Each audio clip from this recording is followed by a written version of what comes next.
உங்கள் தனுஜா பவர்ஃபுல் கைடன்ஸ்ல இருந்து இன்னைக்கு ஏகாதசி மகாவிஷ்ணு நமக்காக என்ன சொல்ல போறாருங்கிறத நம்ம பார்க்க போறோம். விஷ்ணு சொல்றாரு, பரந்த மனசோட இருங்க, எல்லார் கூடயும் கம்பேஷனேட்டா ஒரு அன்போடு ஆசையோடு பழகுங்க.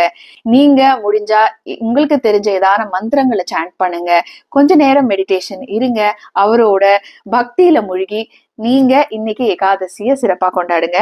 இன்னைக்கு மிஸ்டிக்கல் கைடன்ஸ்ல இருந்து தான் நான் உங்களுக்கு ஒரு கார்டு எடுக்க போறேன். என்ன விஸ்டம் வருது அப்படிங்கறத நம்ம இன்னைக்கு பார்க்கலாம். All follow your intuition. என்ன அழகான ஒரு கார்டு. எல்லாமே மாயை.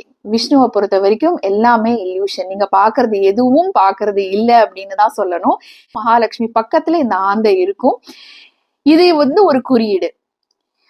It is a simple. உதாரணத்துக்கு இங்க சங்கு வச்சிருக்கேன். கால தேசத்துல பாத்தீங்கன்னா அவங்க பூஜை பண்றதுக்கு முன்னாடி சங்கு வாசிப்பாங்க, பூஜையை முடிக்கும் போது சங்க வாசிப்பாங்க. இதை வாசிக்கும் பொழுது என்ன ஆகும்னா பக்கத்துல இருக்க எல்லா துர சக்திகளும் பறந்து ஓடிடும் அப்படின்ற ஒரு ஐதீகம்.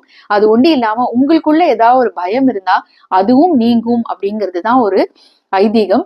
நீங்க சங்க வாசிக்கலாம். வாசிக்க தயங்குறவங்க நீங்க பக்கத்துல கூட வச்சுக்கலாம். அது ஒரு கோலமா கூட நீங்க போட்டுக்கலாம், இல்ல ஒரு பிக்சரா கூட வச்சுக்கலாம். It is a very strong and a very positive simple.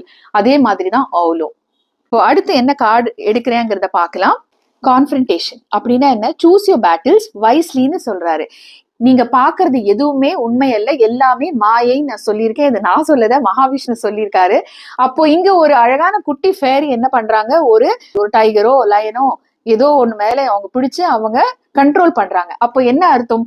உங்க ஸ்ட்ரென்த், உங்க வீக்னஸ், எதிரில இருக்கக்கூடிய ஒரு ஸ்ட்ரென்த் வீக்னஸ் அதை பார்த்து அதை புரிஞ்சு, அவள் ஏற்கனவே சொல்லியிருக்கு யூஸ் யுவர் விஸ்டம்னு சொல்லி, அதுக்கப்புறமா நீங்க என்ன பண்ணணும்னு நினைக்கிறீங்களோ பண்ணு. வாக்குவாதம் இருக்குதா, இல்ல ஏதோ பிரச்சனை இருக்குதா, அப்போ உங்களோட ஸ்ட்ரென்த் அண்ட் வீக்னஸும் அந்த எதிராளியோட ஸ்ட்ரென்த் அண்ட் வீக்னஸும் கவனத்துல வச்சுட்டு அதுக்கப்புறமா எந்த டிசிஷன் உங்களுக்கு சரியா வரும், உங்களுக்கு சாதகமா இருக்குங்கிறத நீங்க முடிவு பண்ணலாம். அடுத்து ஒரு அழகான கார்டு இஸ் பொட்டென்ஷியல். இது என்ன சொல்றாங்க? Think big in your future. அப்போ நமக்கு 2026க்கான ஒரு அறிகுறியான கார்டு பாருங்க. என்ன சொல்லுது? Think big. பெருசா பிளான் பண்ணுங்க.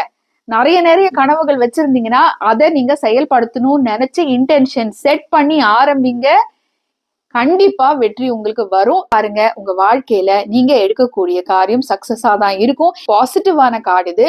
நீங்க எதா ஆரம்பிக்க போறேன், பிசினஸ் ஆரம்பிக்க போறேன், இல்ல புதுசா படிக்க போறேன், இல்ல ஏதான ஒண்ணு பண்ண போறேன் அப்படின்னு நினைச்சீங்கன்னா ஆரம்பிங்க. கண்டிப்பா விஷ்ணு பகவான் நம்ம கூட துணையாவே இருப்பாரு. தேங்க்யூ.